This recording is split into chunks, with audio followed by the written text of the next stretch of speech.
یہ بھی ثابت قدم رکھے تو شرک نہیں ہے. کیوں یہ الوہیت نہیں ہے, حقیقتاً وہ رکھتا ہے, مجازن یہ رکھتے ہیں. کیونکہ تلواریں چلائیں صحابہ نے تو رب فرماتا کیا ہے, فرمانے لگا فلم تقتلوہم ولکن اللہ قتلہم. اسی سورہ میں اگلی آیت 17ویں آیت یہ ہے. اب تلواریں صحابہ چلاتے ہیں, اللہ فرماتا فلم تقتلوہم, تم نے کافروں کو قتل نہیں کیا, ولکن اللہ قاتلہم, رب نے آپ ان کو قتل کیا. تو کیا بنا, فرمایا لوگوں سمجھو یہ میرے ہیں, ومن نصر الا من عند اللہ, مدد بھی میری ہے. تو ان کا کام اپنی طرف سپرد کر رہا ہوں, اپنی طرف منسوب کر رہا ہوں.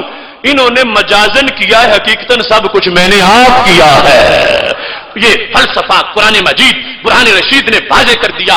اب ثابت قدم رکھنا مشکل کشائی ہے, حاجت روائی ہے, بندوں نے فرمائی ہے. رب نے بیان کر کے اس بات کو واضح کر دیا ہے کہ میرے بندے جو میری مدد کا مظہر ہیں ان کو لحاظ یہ سمجھو کہ وہ میری عظمت, توحید کی عظمت کا حوالہ بن گئے ہیں. اور یہ بات